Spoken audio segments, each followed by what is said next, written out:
السلام علیکم ورحمۃ اللہ وبرکاتہ۔ ان الحمد للہ الصلاۃ والسلام علی من لا نبی بعدہ۔ اعوذ باللہ السمیع العلیم من الشیطان الرجیم من حمزہ ونفخہ ونفثہ۔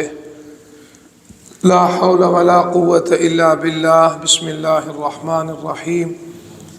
لا اکراہ فی الدین قد تبین الرشد من الغی فمن یکفر بالطاغوت ویؤمن باللہ فقد استمسک بالعروۃ الوثقی لا انفصام لها واللہ سمیع علیم۔ صدق اللہ العظیم۔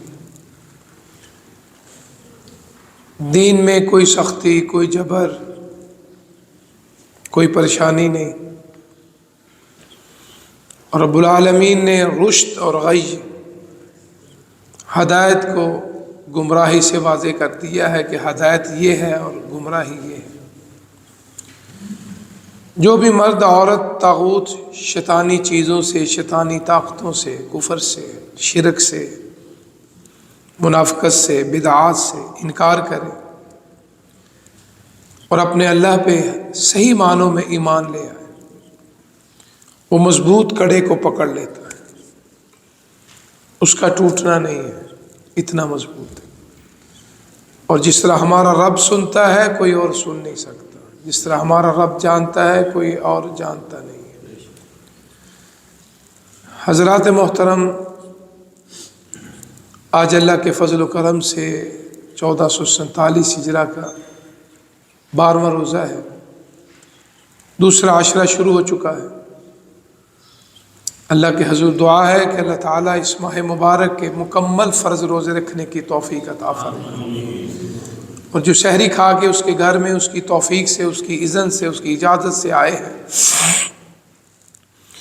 رب العالمین ارحم الراحمین ہمارا آنا قبول و منظور فرمائے، اور اس حسنات کے بدلے میری اور آپ کی آنے والی زندگیوں میں اور مرنے کے بعد جتنی مشکلات ہیں اللہ دور فرمائے۔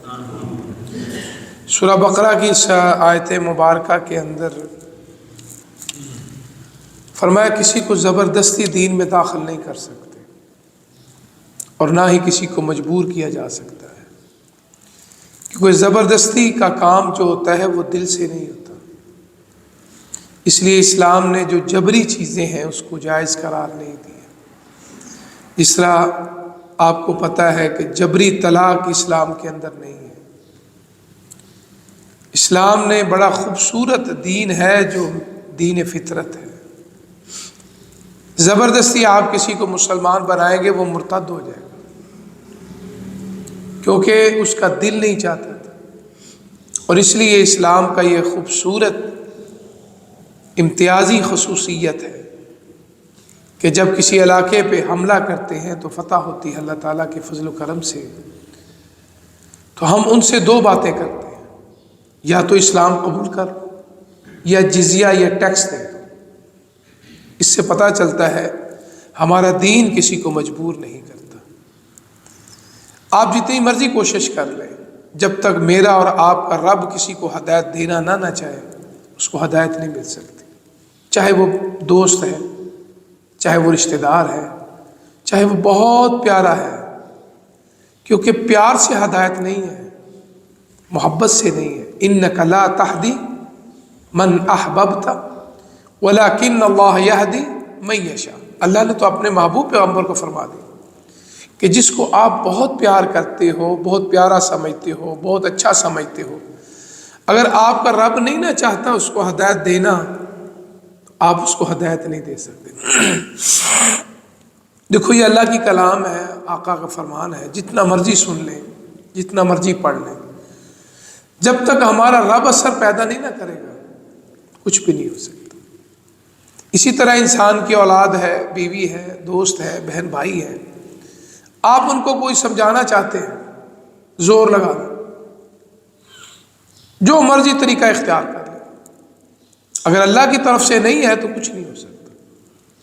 ایک آدمی کی قسمت میں اس کے اللہ کے علم کے مطابق کفر ہے تو ختم اللہ علی قلوبہم وعلی سمعہم وعلی ابصارہم غشاوہ، اللہ نے تو خود فرما دیا کہ میں نے اس کے اوپر مہر لگا دی، اور جس پہ رب نے مہر لگا دی کو ہٹا نہیں سکتا۔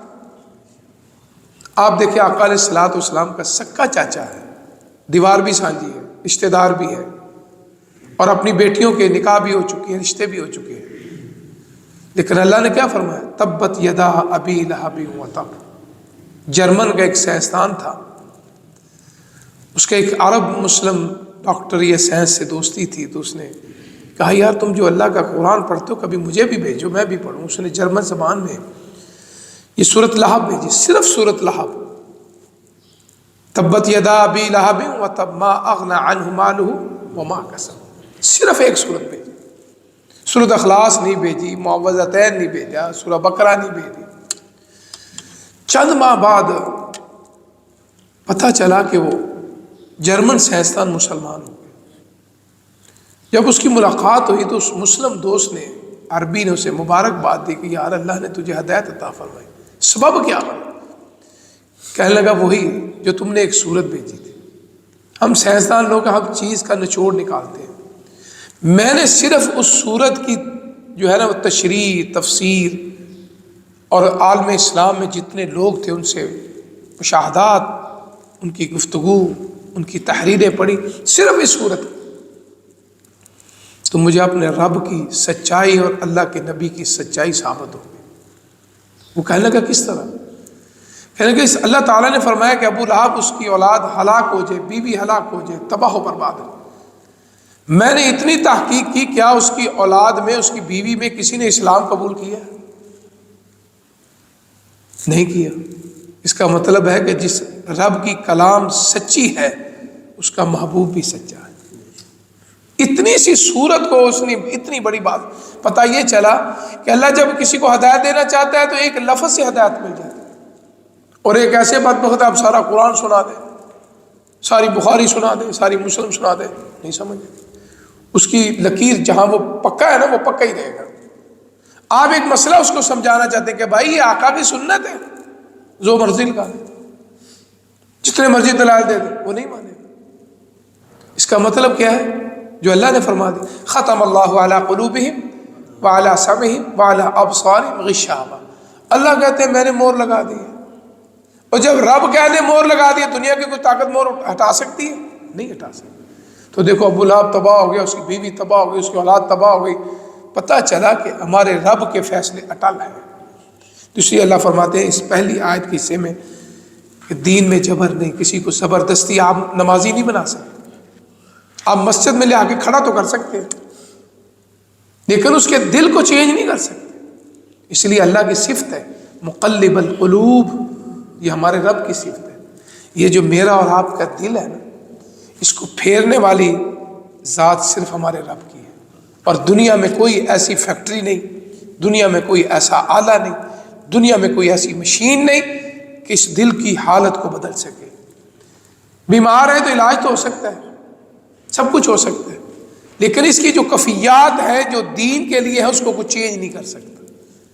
تو اس لیے اسلام کا یہ خوبصورت کہ ہمارے ذمے صرف پہنچانا ہے، ہمارے ذمے صرف بتانا ہے، ہمارے ذمے صرف سمجھانا ہے، بس۔ کل کو یہ نہ ہو، اس حدیث میں آتا ہے کہ کل قیامت والے دن ایک ہمسایہ دوسرے ہمسایہ کے گریبان کو پکڑے گا، تو کہے گا تم تو جنت میں جا رہے ہو، مجھے جہنم اور دوزخ میں بھیجا جا رہا ہے، تو نے مجھے کیوں نہیں بتایا تھا؟ کیوں نہیں مجھے بتایا تھا یہ کام کر؟ جہنم سے بات، اس لیے آگاہ کرنا ضروری ہے۔ آقا سے بڑا کوئی شان والا تو کوئی نہیں نا، آپ کی زبان سے زیادہ پر اثر کوئی ہو نہیں سکتا، آپ جیسا خطیب نہ دنیا میں آیا نہ کبھی ہو سکتا ہے۔ آپ کے بارے میں رب نے اعلان فرما دیا لست علیہم بمسیطر، فرمایا آپ ان کے اوپر دروغہ اور تھانے دار بن کر نہیں آئے، بلغ ما انزل الیک، آپ کی ڈیوٹی صرف اتنی ہے جو میں نے آپ پہ نازل فرمایا ہے اس کو پہنچا دینا ہے۔ اللہ اکبر۔ تو اس لیے اللہ کے رسول صلی اللہ علیہ وسلم وداع خطبہ حج میں فرمایا تھا حل بلغت، حل بلغت، حل بلغت، کیونکہ اللہ کا حکم تھا نا بلغ ما انزل الیک، پہنچا دیا۔ 1,24,000 کا میدان عرفات میں اتنا بڑا مجمع کثیر ہے، آپ کیا پوچھ رہے ہیں؟ حل بلغت، حل بلغت، کیا میں نے قرآن پہنچا دیا؟ کیا میں نے اللہ کا پیغام پہنچا دیا؟ کیا اپنے رب کا صحیح معنوں میں پیغام پہنچایا؟ صحابہ کیا فرمان، میدان عرفات گونج اٹھا، ہاں آقا آپ نے پہنچا دیا، سبحان اللہ۔ اس لیے میں اور آپ کی بھی یہی ذمہ داری ہے۔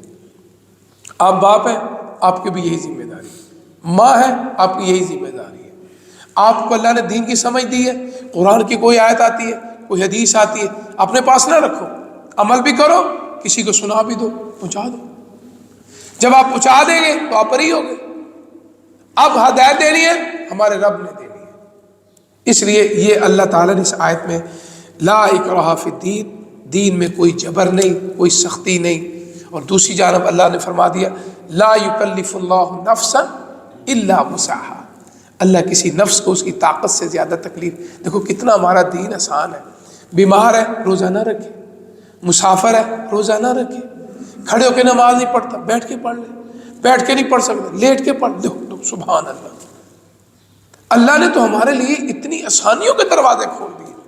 اور صرف یہی نہیں، وہ جو شیطان بدبخت ہے نا، اللہ نے اگر اس کو مہلت دی ہے نا تو ہمارے لیے بھی اللہ نے بڑے انعامات کیے ہیں۔ بعض دوست بڑی نا امیدی کی بات کرتے ہیں، نا امیدی نہ کیا کرو۔ اللہ نے فرمایا نا اگر شیطان کو مہلت دی ہے وَيَمُدُّهُمْ فِي طُغْيَانِهِمْ، مہلت دی ہے تو اللہ نے ہمارے لیے انعام فرمایا مَا لَمْ يُغَرْغَرْ، فرمایا آخری آواز آنے سے پہلے جتنا مرضی گنہگار ہو، پاپی ہو، سیاکار ہو، ظالم ہو، فرمایا تو سچے دل سے توبہ کر لے، میں تیرے سارے گناہ معاف کر دوں۔ دیکھو شیطان کی ساری کاوش تباہ ہو گئی۔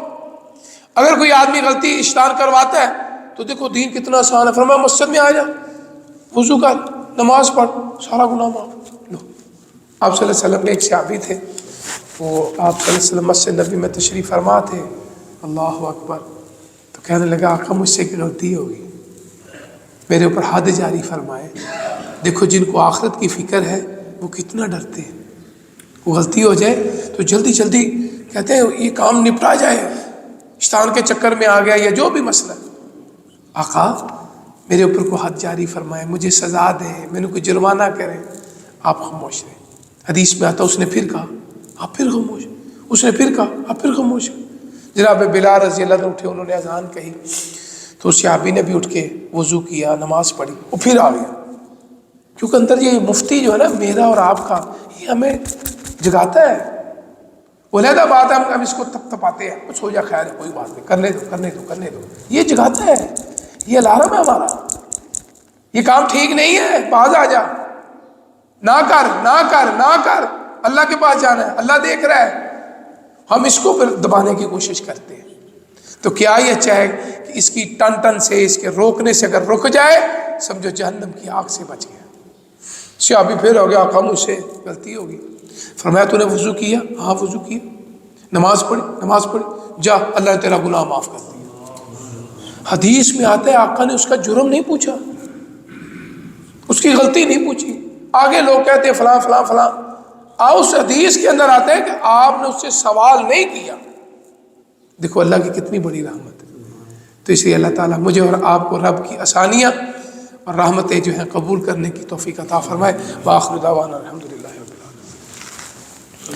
اس وقت جو حالات و واقعات ہیں آپ مجھ سے زیادہ باخبر ہیں، دعا فرمائے اللہ تعالیٰ مسلمان اور اسلام کو غلبہ عطا فرمائے، یہود و نصارہ اور ہندوؤں کے کٹ کو اللہ پاش پاش کر دے۔ یہ بدبخت یہودی جب سے مدینے سے نکلے ہیں دنیا میں مسلمانوں کو امن سے نہیں رہنے دیتے۔ تو دعا ہے کہ اللہ ان بدبختوں کو، اللہ کے عذاب بھی ان کے بڑوں پہ آئے۔ آقا علیہ الصلوۃ والسلام نے مدینے سے نکالا، خیبر میں چلے گئے، خیبر میں اللہ نے عزت دی، یہ بدبخت دنیا میں پھیل گئے۔ آج ایک اسرائیل ملک کے اندر وہ شیطانی منصوبے بنا رہے ہیں، اور ان کے ساتھ نصارہ، حالانکہ یہودی اور نصارہ کی جدی پشتی لڑائی ہے لیکن مسلمانوں کے خلاف اکٹھے ہو جاتے ہیں۔ اور یہ جو ساتھ ہمارا ہمسایہ ہندو بدبخت ہے وہ تو پہلی طاق میں بیٹھا ہے۔ تو اللہ کے حضور دعا ہے اللہ تعالیٰ اسلام کے جھنڈے کو ہمیشہ بلند رکھے، مسلمانوں کی ہمیشہ مدد فرمائے، اور جتنے یہ لوگ منصوبے بنا رہے ہیں مسلمانوں کو لڑانے کے لیے، مسلمانوں کو دور ایک دوسرے، اللہ ان کی سازشوں کو تباہ و برباد فرما۔ اللہم انصر الاسلام والمسلمین، اللہم اعز الاسلام والمسلمین، اللہم انک عفو تحب العفو فاعف عنا۔ آپ دیکھیں کافی مرتبہ میری بھی آفر عمر ہوگا، آپ جو بھی اس طرح کے کام ہوتے ہیں رمضان مبارک میں کرتے ہیں، مسلمانوں کے روزے خراب کرنا، پریشان کرنا۔ دیکھو عرب دنیا کے ایئرپورٹ بند ہو چکے ہیں، مسافر پریشان ہو چکے ہیں، کوئی پتہ نہیں کیا حالات ہوں گے۔ اور اس لیے لازمی طور پہ یہ ماہ مبارک جو ہے نا ان کو بڑی تکلیف پہنچتی ہے کہ مسلمان روزے رکھتے ہیں، قیام کرتے ہیں، قرآن پڑھتے ہیں، تو ان کو دین سے روکنے کے لیے یہ منصوبے بناتے ہیں۔ تو اللہ آپ کا وعدہ ہے ان تنصروا اللہ ینصرکم، جو میرے دین کی مدد کرتے ہیں اللہ ان کی مدد کرتے ہیں۔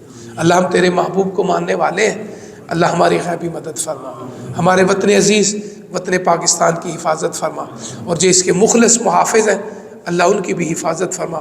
ہمارے اس جھنڈے کو ہمیشہ، ہمارے اس پیارے نام پاکستان کو ہمیشہ دنیا کے نقشے پہ سب سے بلند رکھ۔ اللہ ہمارے حال پہ رحم فرما، ہماری مشکلیں دور فرما۔ اللہ جو آپ کی توفیق سے روزہ رکھا ہے اس کو نبھانے کی توفیق عطا فرما، بیمار ہے تو صحت عطا فرما، تنگ دست ہے تو تنگ دستیاں دور فرما، ہمارے رزق میں برکت کثیر عطا فرما، وارزقنا وانت خیر الرازقین۔ ہمارے گھر والوں کو، ہماری اولادوں کو آنکھوں کی ٹھنڈک بنا دے، ہدایت دے دے، نمازی بنا دے، اللہ ان کو نیک بنا دے، صالح بنا دے، اللہ ان کو شیطانی حملوں سے، شرارتی لوگوں سے محفوظ فرما، ہمارے گھر والوں کو جادو ٹونے سے محفوظ فرما، حاسد کی حسد سے محفوظ فرما، نظر بد سے محفوظ فرما۔ ربنا تقبل منا انک انت السمیع العلیم وتب علینا انک انت التواب الرحیم۔ صلی اللہ علی خیر خلق محمد و آلہ و اصحابہ اجمعین برحمتک یا ارحم الراحمین۔ جزاک